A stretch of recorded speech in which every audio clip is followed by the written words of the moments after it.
Hello guys, नमस्कार. Welcome to our channel. So आम्ही चाललो आहोत शिमगाव चौक to Chiplun on the way. पोचल्यानंतर मग काय अवनीची मज्जाच मज्जा. मातीत खेळायला, उन्हात खेळायला मिळत होतं. त्यात मामा मावशीची साथ होती. चला तर मग महत्त्वाच्या टॉपिककडे वळूया. आपल्या पालखी.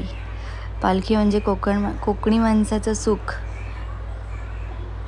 पालखी म्हणजे देव घरी येणं म्हणजे सगळ्यात मोठं सुख. ॲक्च्युली देव आपलं मंदिर सोडून आपल्यासाठी आपल्या घरात आपल्या भेटीला येतं.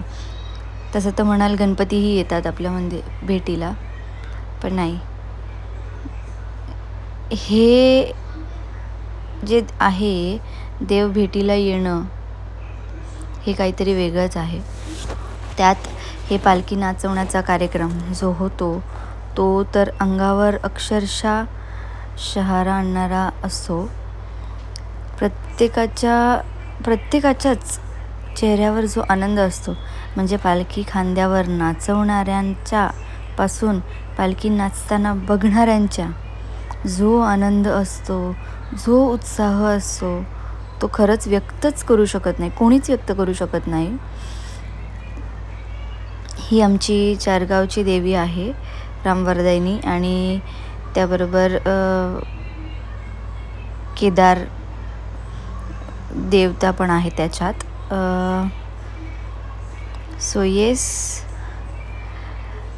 हा क्षण अनुभवायचा म्हणजे खरंच नशीब लागतं, आणि ते खरंच प्रत्येक कोकणकरांच्या नशिबी आहे. हे म्हणजे आम्हाला सुट्टी कशी मिळावी, कशी काढावी, हे खरंच आमच्याकडून शिकावं. आता ही पालखी हातावर नाचवली जाते. मी हे सांगेन, ह्या पालखीचं एक वैशिष्ट्य असं आहे की ही पालखी जरी लाकडी दिसत असली तरी त्याचे दोन्ही जे काय बोलतात, जे दोन्ही खांदे आहेत, ज्यावेळेला आपण खांदा लावतो ते लोखंडी पितळ्याचे आहेत. सो तुम्ही विचार करू शकता ते किती जड असतील. म्हणजे आपण म्हणू शकतो की पालखी लाकडी असते तर ती हलकी असते, पण पितळ्याचे अख्खं वरचं सगळं पितळ्याचं असल्यामुळे ते प्रचंड जड असतं. आणि तसली पालखी ही लोक हातावर, डोक्यावरती, खांद्यावरती नाचवतात. माडकांचे 4 गाव आहेत. सो ही चारगावची देवी रामवरदायनी आई आहे. गेल्या वर्षी अवनी 1 इयरची होती, प्रॉपर 1 इयर झाला होता तिला. त्यामुळे मला वाटत नाही तिला या सगळ्या गोष्टी तेव्हा कळत असतील. आताही तिला पालखी काय असतं किंवा बाप्पा काय कुठे बसला आहे इतकंच कळत होतं. बट येस, हे जे काय होतं पालखी नाचवणं, त्यानंतर ते त्यांचं काय बोलतात त्याला, मध्ये मध्ये फवारे करत होते ते लोक फुलांचं आणि सगळं, ते बघून तिला फार आनंद होत होता. हां, फटाके वाजले तेव्हा ती घाबरली, but she was enjoying that with her भाई बाबा. या वर्षीचं जे काय होतं ना, म्हणजे जाणं माझं तिथपर्यंत पोचणं, त्यानंतर मनातली फक्त एक इच्छा अशी जागृत झाली की यावर्षी देव येईल घरी, तेव्हा मी त्याचं स्वागत केलं तर चालेल का. ह्या सगळ्या गोष्टी आहेत ना, अचानक घडल्यानंतर जे मनात फील होतं ना, ते खरंच मी व्यक्तच नाही करू शकत.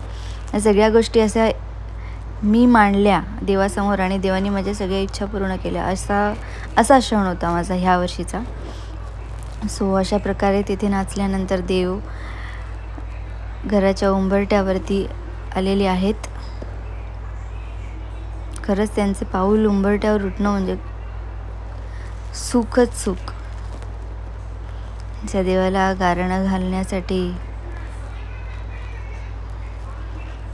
मंदिरात जातो आम्ही, तो देव आमच्या घरी येतोय.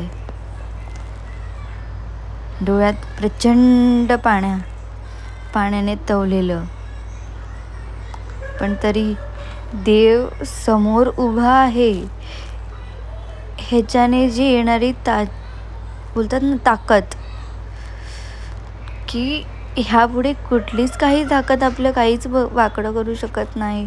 हा जो विश्वास देव प्रत्येक वेळी देतो, मी तर ह्या गोष्टीचा अनुभव खूप जवळून घेतला आहे, की प्रत्येक वेळी मला देवाने सावरलं आहे.